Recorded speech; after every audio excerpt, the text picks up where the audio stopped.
Okay, fire away. Nick, what did you like about Tyrese's fourth quarter? Well, I first thing I said to the coaching staff afterwards was he made a lot of plays in the fourth quarter, and one of them said he's pretty amazing. He can get 30 when he's not having a very good night, right? So he ended up having a really good night because he made a lot of big shots there late. So again, he's capable. He's explosive. He's capable of putting a run like that together at any time. And it was a good time tonight, and to stay with it. I think he was just in a great groove most of the night, but he came through when it mattered. What went into the decision to go with Mo in the fourth quarter? Well, I just didn't like the second quarter start. I didn't like any of the second quarter, actually. Right, but the start was. I thought we had a really good vibe in the game, and the vibe flipped at the start of the second. So I made a couple different changes to who came out in the fourth. Nick, obviously it's early, but Joel was clearly favoring that leg at late in the fourth quarter. Any concern about that initially? Yeah, for sure. I mean, it's. I don't have a lot of information for you. I did talk to Simon, and he said he did watch it on film. He said,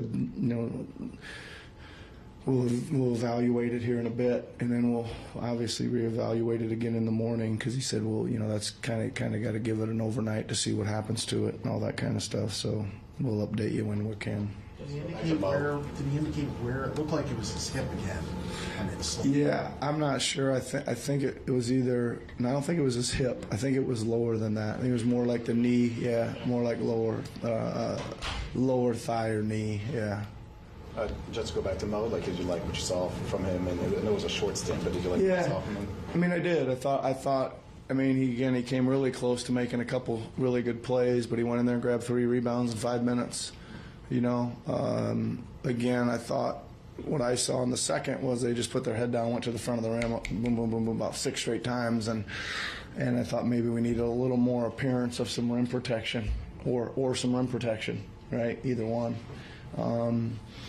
But no, he did a good job. He was into it. I give him a lot of credit. He's really stayed positive, and he's really stayed ready, and he's really worked hard. And that's not that easy to come in a kind of a funky, tough game and kind of produce pretty good there for a good stretch. Yeah. Just to stay on rotation stuff, Kelly closing the game, and then also going with Marcus as kind of that off the bench wing. Kind of what went into the thought process on each one of those. Yeah, just trying to read the game as it's going. I think that. For me, there's still some things to kind of figure out there in that back half of the rotation. But I think Marcus is very experienced. I think he's very physical, very tough. Andy can make a kick out face up 3. He's gonna shoot him with confidence. But saying that, it could be a couple other guys there too, right? It's not. It just kind of, we made that decision and we went with it. And I think he's played well, Marcus. He does give us some veteran presence out there. He does give us some physicality. Again, he almost made a couple more really good plays too. It didn't quite get done. Kind of like Mo had that offensive rebound tip in. Mo tips that in. That's like all of a sudden he probably had a really good game just with one big play with a close game like that. But again, everybody's got to stay ready. There's 12, 13 guys that could hit the floor any night, so stay ready is the theme. Can you just talk about Kelly's toughness? Typically when a guy breaks they shy away from contact. This guy was all over the floor. Yeah, sorry I didn't answer the second half of your question there, but no, it's good. I can with that. I mean, it's the same. Yeah. I mean, why did I go with Kelly and what talk about? I mean, he just looked again explosive to me. He was up the floor fast. He was at the rim for some cuts. He was he was on the glass. He was getting over screens, and that to me, he was refusing to get screened, and you got to throw your body into people to do that. So, I think pretty happy with where he is considering how long he's been out, just with his effort and conditioning, and he made some plays. Right, he got his hands on got his hands on the ball some. He thought he was just competing like that. It's okay.